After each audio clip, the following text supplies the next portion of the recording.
नैनन बटियां बिछावल सेवरी, अजहु न आए श्री राम। एक बार लक्ष्मण जी ने भगवान राम से पूछा कि प्रभु, आपके प्रसन्नता का राज क्या है? आप कैसे प्रसन्न होते? तो भगवान राम ने उत्तर देते हुए कहा, मम गुण गावत पुलक सरिया, गद गद गिरा नयन बहनिया, काम आदि मद दंभ न जाके, तात निरंतर बसने। भगवान राम ने समझाते हुए कहा, जो भक्त मेरा गुणगान करते हैं और गुणगान करते करते उनका शरीर पुलकित होने लगता है, आनंदित होने लगता है, वो हर्षित होने लगते हैं और साथ ही साथ उनके आंखों से झरझर झरझर आंसू गिरने लगते। मम गुण गावत पुलक शरीरा, गद गद गिरा नयन बह। जब ये अवस्था आती है तो मैं प्रसन्न हो जाता, मैं प्रसन्न हो जाता। लेकिन इसका मतलब ये नहीं है कि मैं प्राप्त हो जाता। ये गुण जब उसके अंदर में दिखने लगते हैं तो वो मेरे करीब हो जाता है, मैं भी उसके करीब हो जाता। लेकिन अभी वो मुझे प्राप्त करने का अधिकारी नहीं। प्राप्त करने का अधिकारी कब बनता है? कभी कुछ शेष उसमें दोष रह गए। वो दोष क्या है? तो काम आदि मद दंभ न जाके, तात निरंतर बस। अभी तीन प्रकार के दोष उसमें हैं। केवल भजन गाने से, गुणगान करने से गला भर जा रहा है, आंखों में आंसू आ जा रहे हैं, इसका मतलब नहीं है कि मैं प्राप्त हो गया। ये मेरे करीब होने की पहचान है कि वो मेरे करीब हो चला है, करीब पहुंच चुका है। लेकिन अभी दर्शन करने में कुछ बाधाएं शेष हैं। वो बाधाएं क्या हैं? वही है, काम आदि मद दंभ न जाए। काम, काम का मतलब कामना से, विचारों से। मद और दंभ, अभी ये चार अवगुण उसके अंदर में ऐसे हैं जो उसको भगवान से दूर बना करके रखे।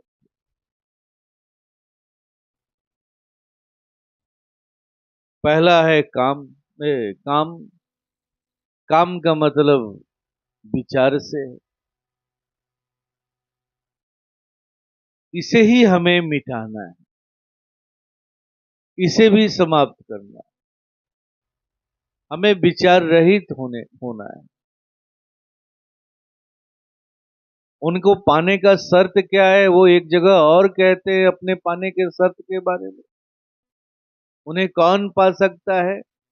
तो निर्मल मन जन सो मोहि पाप। जिनका मन निर्मल हो चुका, शांत हो चुका है, स्थिर हो चुका। तो ये सबसे पहला शर्त है, मन को शांत करना, स्थिर करना। जब तक मन शांत नहीं होगा, वो परमात्मा हमसे बहुत दूर है, बहुत दूर है, बहुत दूर। चंचल मन वाले की स्थिति क्या होती है? तो आइए आपको एक छोटा सा प्रसंग सुनाता हूं। जिनका मन चंचल होता है, उसकी स्थिति क्या होती है? एक बार एक गरीब किसान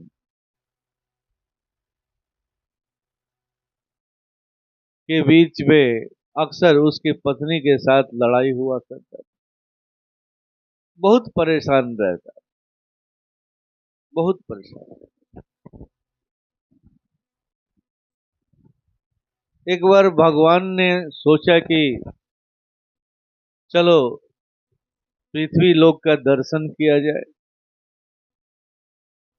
सुनते हैं कि पृथ्वी पर मानव जो है ना, बड़ा ही सुखी है। मानव जीवन बड़े मुश्किल से मिलता है। जो लोग सौभाग्यशाली होते हैं, उन्हें ही मानव जीवन मिलता है। तो चलो चल करके देखा जाए कि मानव जीवन का सुख क्या है। और कहते हैं कि भगवान या कुछ देवता लोग मानव जीवन को देखने के लिए इस मृत्यु लोक के भ्रमण में निकल पड़े। तो भ्रमण करते वक्त एक जगह उनकी निगाह पड़ी उस किसान के ऊपर, जिसकी लड़ाई उसके पत्नी के साथ हो रही थी। पत्नी उसकी पिटाई कर रही थी। वो कभी इधर भागता था, कभी उधर भागता था। बड़ा ही वो दुखी था, बड़ा ही परेशान था। देवताओं को उसकी दशा देख करके दया आ गई। देवता लोग उसके पास गए और बोले कि तुम इतना परेशान क्यों हो? तुम्हारी दुर्दशा दुर्दशा देख करके हम लोगों को दया आ रही।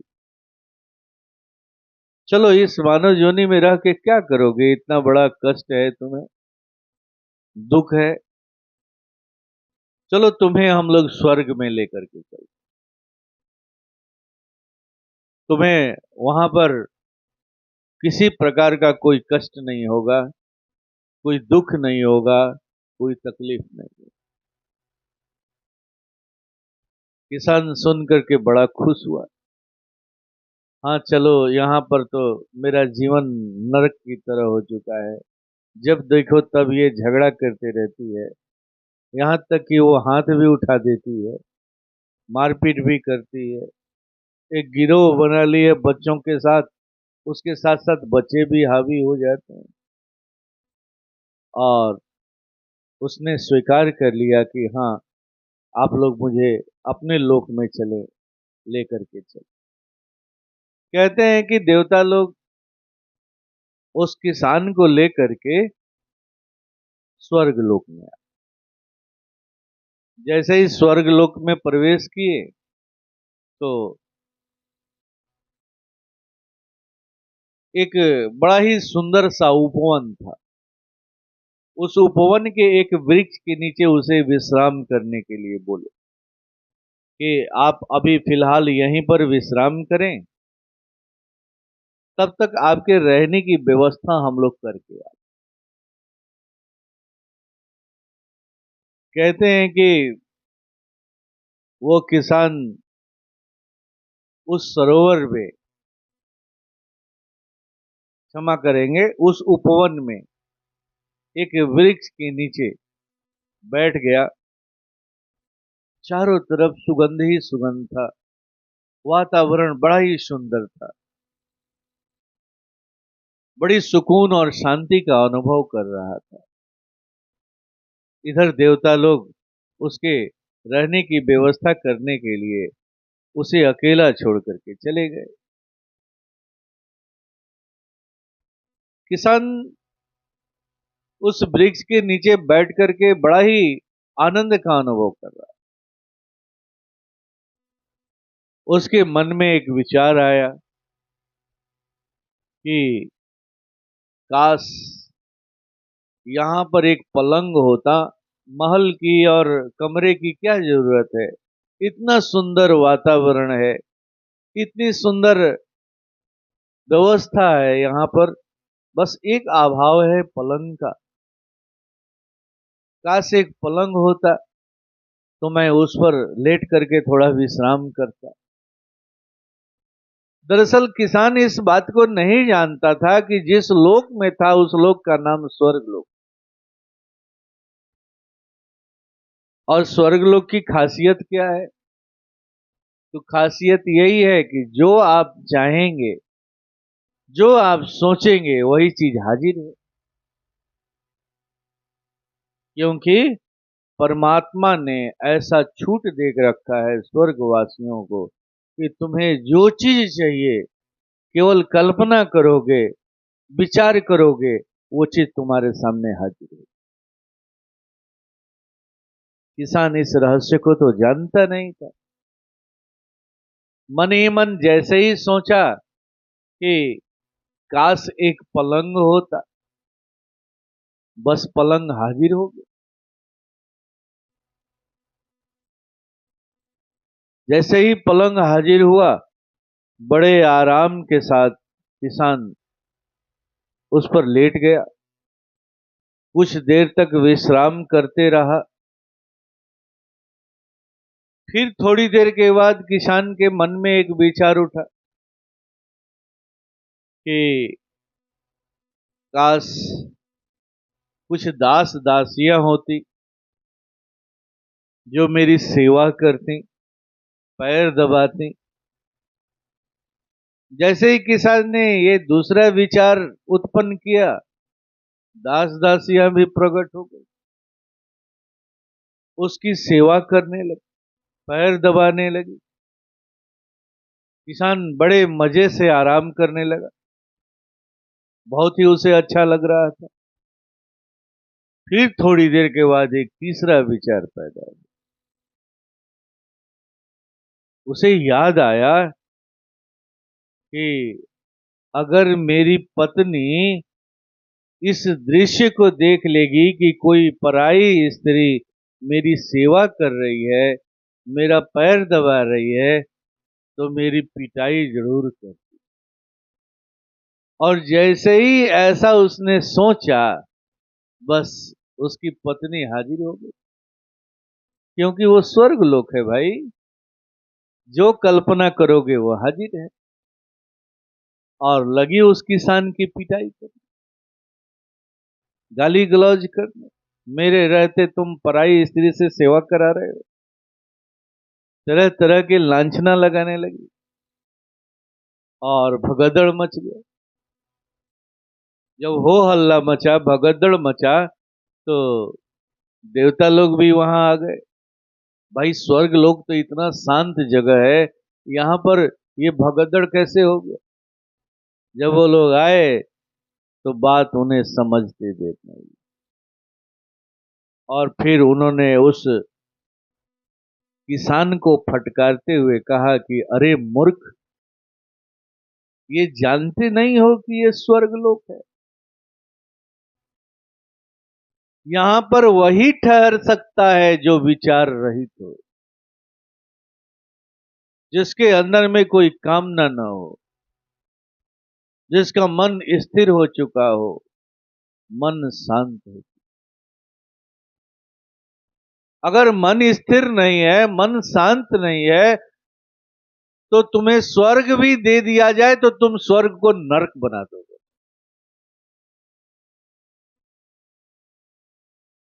स्वर्ग को भी नरक बना दो। इसी को भगवान राम समझा, काम आदि मद दंभ न जा। ये पहला शर्त है कि अगर उस भगवान को पाना चाहते हो, उनके सुख और ऐश्वर्य को पाना चाहते हो, तो तुम्हें विचार रहित होना होगा,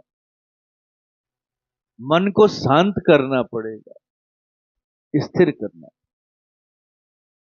पहला शर्त है। दूसरा शर्त क्या है? मद। मद किसे कहते हैं? तो जो हम नहीं हैं वैसा होने का दिखावा कर। जैसे हमारे बाबा बहुत बड़े पहलवान थे, बहुत बड़े जमींदार थे, बहुत बड़े धन के मालिक थे, लेकिन हम वैसा नहीं है। लेकिन मान सम्मान कैसा चाहते हैं? तो दादाजी वाला ही मान सम्मान चाहते हैं। हम कुछ नहीं है, हमारे दादाजी ऐसे थे, हमारे बाबूजी ऐसे थे, इसलिए तुम हमारा हमें सलाम करो, हमारी इज्जत करो, लेकिन तुम कुछ नहीं। यही है मत, झूठा मत। तुम जो हो नहीं, लेकिन वैसा होने का दिखावा करो। ये भी नहीं होना चाहिए। और सबसे मुख्य चीज क्या है? दंभ।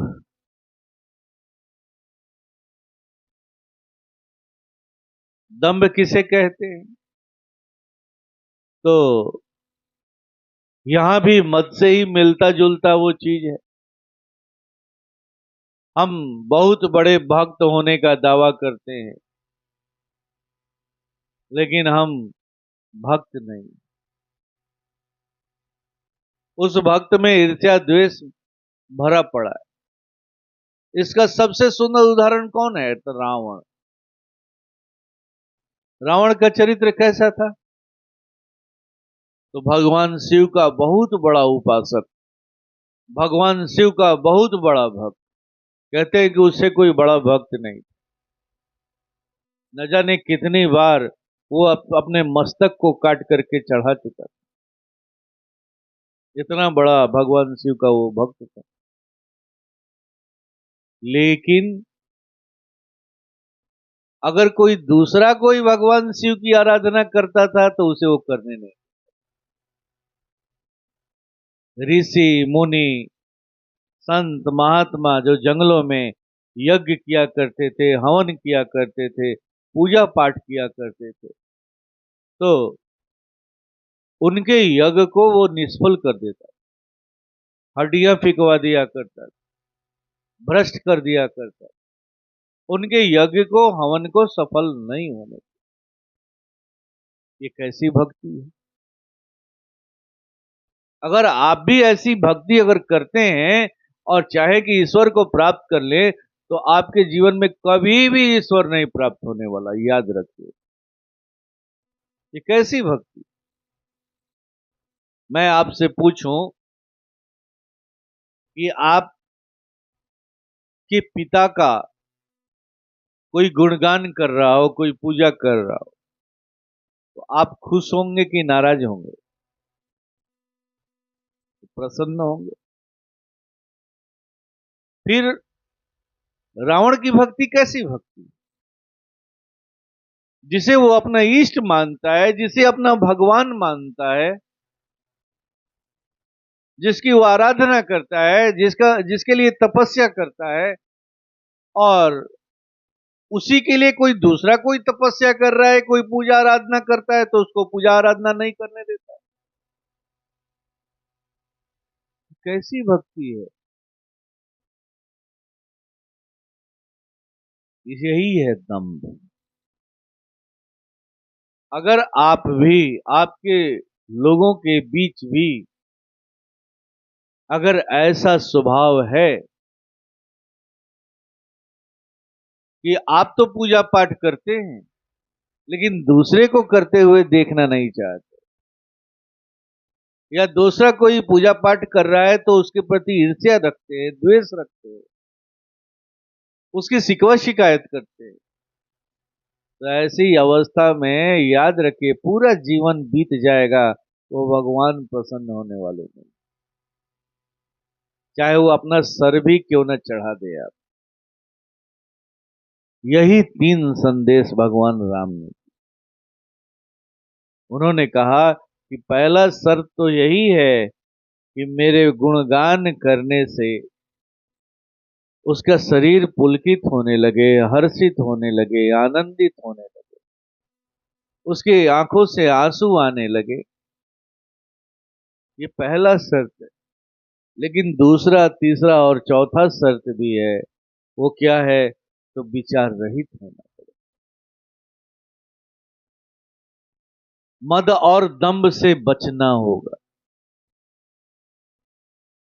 तब जाकर के आप मेरी आराधना करेंगे, मुझे याद करेंगे, तो मैं प्रसन्न हूं, मैं प्रसन्न। यही है भगवान के प्रसन्नता का राज। जब एक भक्त इन गुणों को धारण करके साधना आराधना करता है, सत्संग करता है, तब उसके इष्ट उसे प्राप्त हो जाए,